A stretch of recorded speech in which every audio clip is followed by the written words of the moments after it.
Hello what's up दोस्तों, कैसे हैं आप सभी। एक बार फिर मैं आप सभी का स्वागत करता हूं आपके अपने चैनल में करियर भाई में। दोस्तों आज हम बात कर रहे हैं जापान के बारे में। तो जापान के अंदर कौन से तरीके के वीज़ाज़ आपको मिलते हैं और वहाँ की अगर सिटीज़नशिप अगर आपको चाहिए तो फिर उसके लिए क्या क्या उनकी शर्तें हैं, प्रोसीजर क्या है, इसके बारे में हम बात करने वाले हैं। सबसे पहले वीज़ाज़ के बारे में बात करेंगे और उसके बाद यहाँ पर सिटीजनशिप के बारे में बात करेंगे। लेकिन आगे बढ़ने से पहले अगर आप इस चैनल पर नए हैं और अब तक आपने सब्सक्राइब नहीं किया हुआ है तो दोस्तों इंतज़ार किस बात का कर रहे हैं। ऐसे ही अगर आपको बाहर की कंट्रीज़ में कैसे जाना है, वहाँ पर काम कैसे करना है, इससे रिलेटेड वीडियोस देखने हैं तो दोस्तों चैनल को ज़रूर सब्सक्राइब कर दीजिए। तो दोस्तों चलिए शुरू करते हैं।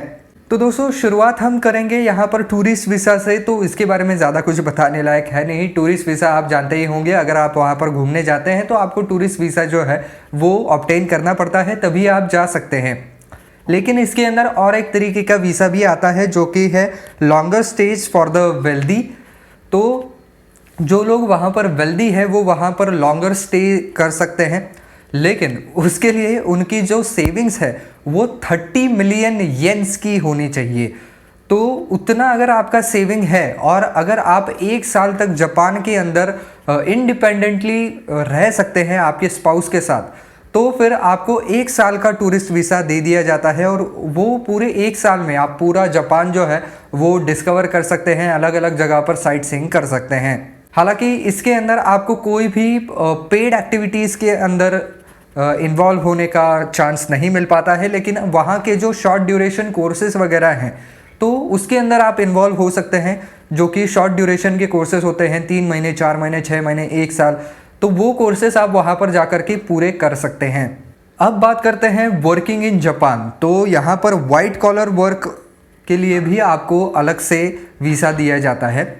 तो इसके लिए भी उनके प्रोफेशन जो है वो सेट हो रखे होते हैं। For example journalism, art, research, education, engineering, entertainment, business management, international services etcetera.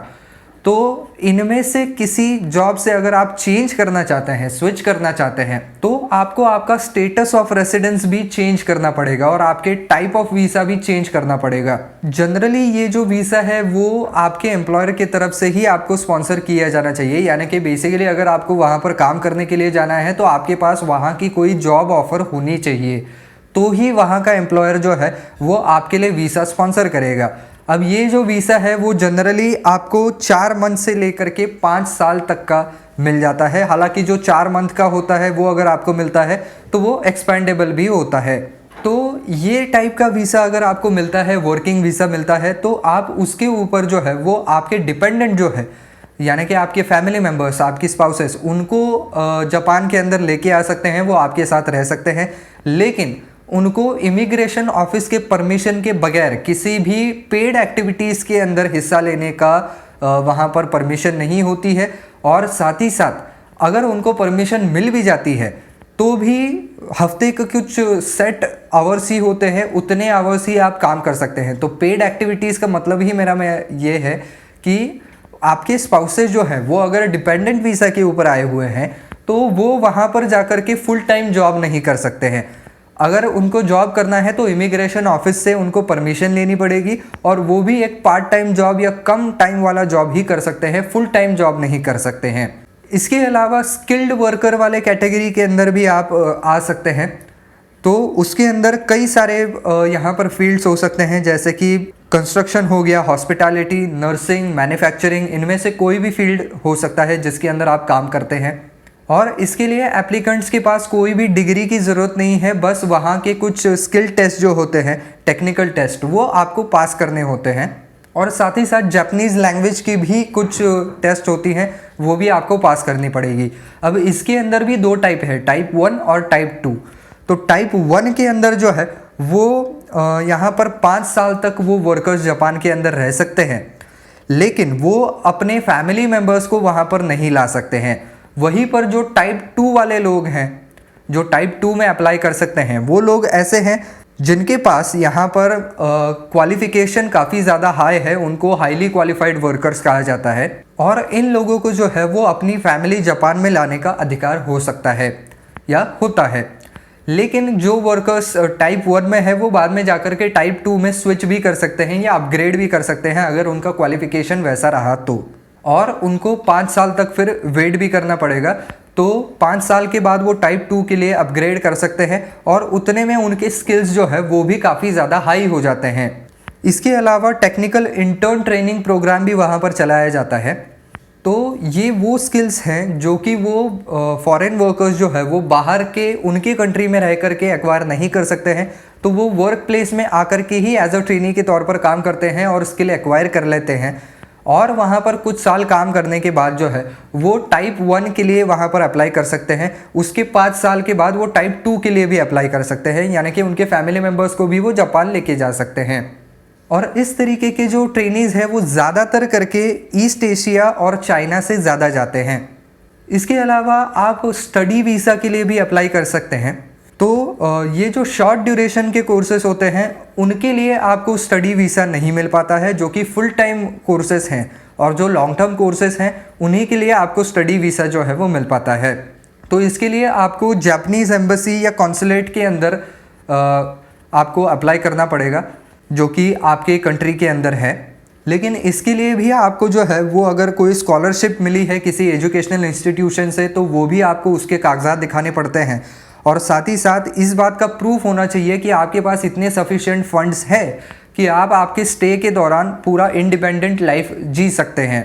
और ये टाइप का जो वीज़ा है वो 3 महीने से लेकर के 4 साल के बीच का ग्रांट किया जाता है। हालांकि जिनको 3 महीने का मिलता है वो आगे चलकर उसको एक्सटेंड भी कर सकते हैं, लेकिन 4 साल से ज़्यादा ये एक्सटेंड करना मुमकिन नहीं हो पाता है। और स्टूडेंट्स के लिए भी सेम ही है, वो किसी भी तरीके का जॉब नहीं कर सकते हैं। अगर वो जॉब करना चाहते हैं तो उनको इमिग्रेशन ऑफिस से परमिशन लानी पड़ती है, और उसके लिए भी कुछ फिक्स्ड वर्किंग आवर्स ही रहते हैं पर वीक, उतने ही आवर्स के लिए आप काम कर सकते हैं। इसके अलावा स्पाउसेस के बारे में बात करें, यानी कि पार्टनर हैं, आप किसी जापानीज़ आदमी से शादी की है किसी औरत ने और वो बाहर की हैं, तो उनके लिए भी ये वीज़ा जो है वो ग्रांट किया जा सकता है। और उसमें फ़ायदा ये एक है कि वो पेड एक्टिविटीज़ के अंदर इन्वॉल्व हो सकती हैं, यानी कि वहाँ पर जाकर के फुल टाइम वर्क कर सकती हैं। और यहाँ पर ये जो वीज़ा है वो 6 महीने, 1 साल, 3 साल या 5 साल का दिया जाता है, और ये एक्सपेंडेबल भी होता है। बात करें अगर जापान में रहने की, तो यहाँ पर एक रेसिडेंट कार्ड नाम की एक चीज़ होती है। तो जो भी कोई फॉरेन रेसिडेंट हैं जो कि पहली बार जापान में आ रहे हैं, और वो अगर यहाँ पर नारिता या हनेदा या कांसाई या चुबू एयरपोर्ट से आते हैं, तो उनको एयरपोर्ट के ऊपर ही उनका रेसिडेंट कार्ड दिया जाता है। अगर वो इनमें से किसी एयरपोर्ट से नहीं आते हैं, दूसरे एयरपोर्ट से आते हैं, तो फिर उनको जो है वो उनके म्यूनिसिपल कॉरपोरेशन से ये रेसिडेंट कार्ड जो है वो पाना पड़ता है। तो ये रेसिडेंट कार्ड जो है वो बहुत ही ज़्यादा ज़रूरी है अगर आपको जापान के अंदर रहना है एज अ फॉरेनर, क्योंकि ये रेसिडेंट कार्ड अगर आपके पास है तो आप बैंक के अंदर अकाउंट खोल सकते हैं, अपना खुद का सेलफोन ले सकते हैं, और साथ ही साथ आपका अगर ड्राइविंग लाइसेंस कन्वर्ट करना है तो भी ये रेसिडेंट कार्ड वहाँ पर दिखाना पड़ता है। और बाकी भी कुछ एक्टिविटीज़ हैं जिनके लिए आपको ये रेसिडेंट कार्ड वहाँ पर दिखाना पड़ता है। इसके अंदर आपकी सारी पर्सनल इन्फॉर्मेशन होती है, आपका करंट एड्रेस क्या है, आपका स्टेटस क्या है रेसिडेंस का, यानी कि कौन से वीज़ा के ऊपर आप वहाँ पर आए हुए हैं, आप कितने समय तक वहाँ पर रहने वाले हैं। इसी के साथ साथ ये कार्ड जो है वो फॉरेन रेसिडेंट जो है उनको 24/7 अपने साथ रखना ज़रूरी होता है। जैसे कि टूरिस्ट लोगों को अपना पासपोर्ट और वीज़ा 24/7 अपने साथ रखना पड़ता है, वैसे ही ये कार्ड उनको हमेशा साथ रखना पड़ता है। इसके बाद बात करते हैं दोस्तों यहाँ पर परमानेंट रेसिडेंट का दर्जा पाने की। तो यहाँ पर जो है जिन्होंने एक अच्छा कंडक्ट दिखाया है, यानी कि जिनका बिहेवियर बिल्कुल अच्छा रहा है, साथ ही साथ उनके पास सफिशिएंट फंड्स और वहाँ पर एसेट्स हैं जो कि उनके इंडिपेंडेंट लिविंग को इंश्योर करते हैं, और साथ ही साथ जिनका कोई भी क्रिमिनल एक्टिविटी में कोई भी वास्ता नहीं रहा है, जिन्होंने कोई भी जापान के इंटरनल या एक्सटर्नल सिक्योरिटी को थ्रेट पोज करने वाले कोई भी एक्टिविटीज़ नहीं किए हैं, ऐसे लोग इसके लिए एलिजिबल हो सकते हैं।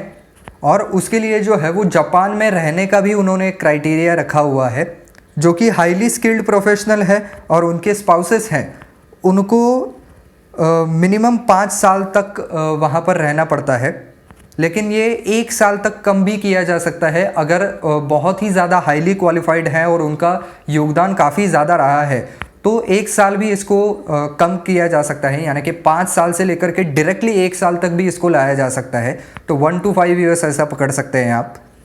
और बाकी के जो है उनके लिए टिपिकली 10 साल तक जापान में रहने के बाद वो परमानेंट रेसिडेंटशिप के लिए अप्लाई कर सकते हैं। अब बात करते हैं वहाँ पर न्यूट्रलाइजेशन की। तो न्यूट्रलाइजेशन यानी कि उसकी सिटीजनशिप के लिए आपको कैसे अप्लाई करना है या कौन सी रिक्वायरमेंट होती है। तो सबसे पहली बात तो यहाँ पर जो है वो आपको कंटिन्यू रेसिडेंटशिप दिखानी पड़ेगी।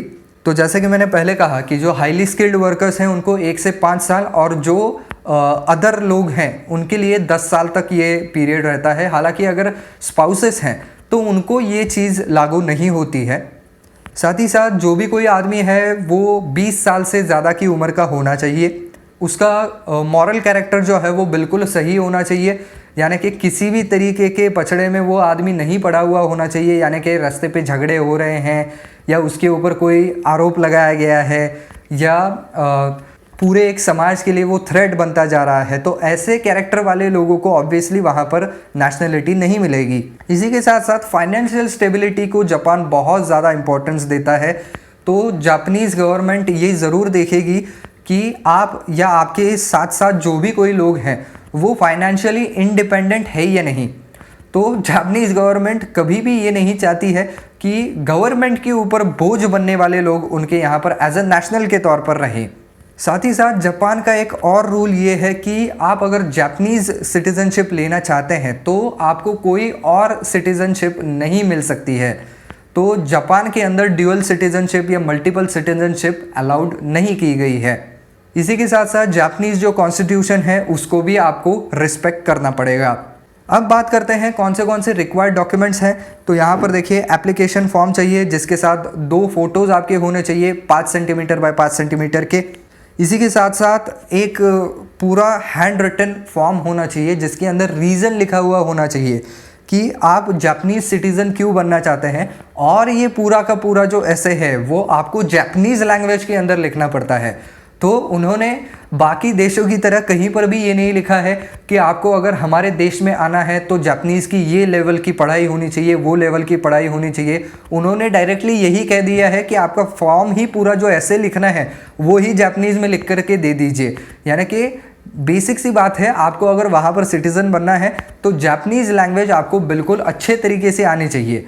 आपको जापानीज़ लैंग्वेज में लिखना आना चाहिए, बात करनी आनी चाहिए और उसको पढ़ना भी आना चाहिए। इसी के साथ साथ आपका रेज्यूमे भी वहाँ पर आपको जो है वो सबमिट करना पड़ेगा जिसके अंदर आपकी सारी वर्क रिलेटेड इंफॉर्मेशन होती है। इसके अलावा रिटर्न ओथ भी होती है कि मैं जापान के सारे कॉन्स्टिट्यूशन के प्रति बिल्कुल निष्ठावान रहूँगा, उसका पालन करूँगा, उसका रिस्पेक्ट करूँगा और वगैरह ये सारी चीज़ें। साथ ही साथ आपका रिलेटिव्स कौन से हैं वहाँ पर उसका डिस्क्रिप्शन भी आपको लिखना पड़ेगा। इसी के साथ साथ आपको ये भी डिस्क्रिप्शन देना पड़ेगा कि आप जापान में अगर रह रहे हैं तो आप आपके रोज़ी रोटी के लिए क्या करने वाले हैं, आप पैसा कैसे कमाएंगे और अपना घर कैसे चलाएंगे। इसी के साथ साथ आप जहाँ पर रह रहे हैं और आपकी जो वर्क प्लेस है उसके मैप्स भी उनको चाहिए होते हैं कि आप एग्जैक्टली कहाँ रह रहे हैं और आपकी वर्क प्लेस कहाँ है। इसके अलावा अगर आप बिज़नेस ओन करते हैं तो आपके बिज़नेस का डिस्क्रिप्शन पूरा आपको लिखना पड़ेगा। और साथ ही साथ अगर आपका फैमिली मेम्बर भी आपके बिज़नेस के अंदर पार्टनर है तो उसके बारे में भी लिखना पड़ेगा। आपके फाइनेंशियल स्टेटमेंट्स लगेंगे, आपका बिजनेस लाइसेंस भी आपको दिखाना पड़ेगा और साथ ही साथ कंपनी रजिस्ट्रेशन भी आपको वहाँ पर दिखाना पड़ेगा। इसके अलावा अगर आप डिप्लोमा होल्डर है तो वो भी आपको वहाँ पर दिखाना पड़ेगा। बाकी भी एजुकेशनल क्वालिफिकेशन से रिलेटेड डॉक्यूमेंट्स दिखाने पड़ेंगे। इसके साथ साथ डोमेस्टिक फैमिली डॉक्यूमेंट्स भी आपको दिखाने पड़ेंगे। हर एक का बर्थ सर्टिफिकेट, नेशनलिटी ओरिजिनल क्या थी अब क्या है वगैरह ये सारी चीज़ें। इसी के साथ साथ proof of citizenship, birth certificate, इसी के साथ साथ सर्टिफिकेट ऑफ एम्प्लॉयमेंट यानी कि आपको वहाँ पर काम मिल चुका है, आप वहाँ पर काम कर रहे हैं, इसका सर्टिफिकेट। इसी के साथ साथ सर्टिफिकेट ऑफ रेसिडेंस कार्ड। तो रेसिडेंस कार्ड के बारे में मैंने अभी आपको बताया, तो वो कार्ड का प्रूफ भी दिखाना पड़ेगा। इसी के साथ साथ यहाँ पर certificate of tax payments, with hold slip and income tax return record. तो ये भी दिखाना पड़ेगा कि आपने सारे टैक्स भरे हैं, उसके रिटर्न्स भी भरे हैं, उसके स्लिप्स भी आपके पास हैं। इसी के साथ साथ सर्टिफिकेट ऑफ योर एसेट्स। तो एसेट्स में आपका बैंक डिपॉजिट कितना है, आपकी रियल एस्टेट कितनी है और आपकी सिक्योरिटीज़ कितनी है। इसी के साथ साथ आपका ड्राइविंग रिकॉर्ड भी देखा जाता है कि कोई ड्राइविंग ऑफेंस तो आपने नहीं किया है ना। और जो भी कोई बाकी के रिक्वायर्ड डॉक्यूमेंट्स हैं अगर मांगे जाते हैं तो वो भी आपको वहाँ पर देने पड़ेंगे। अब एक्चुअल प्रोसेस कैसे होती है, तो आपको जो है वो आपके सिटीजनशिप डिवीज़न जो कि लोकल लीगल अफेयर्स ब्यूरो है वहाँ पर जाकर के कंसल्ट करना पड़ेगा। उसके बाद सारे रिक्वायर्ड डॉक्यूमेंट्स को कलेक्ट करना पड़ेगा। इसके बाद एप्लीकेशन फाइल करना पड़ेगा और ये एप्लीकेशन आप ऑनलाइन नहीं कर सकते हैं, आपको वहाँ पर जा करके एप्लीकेशन सबमिट करना पड़ेगा।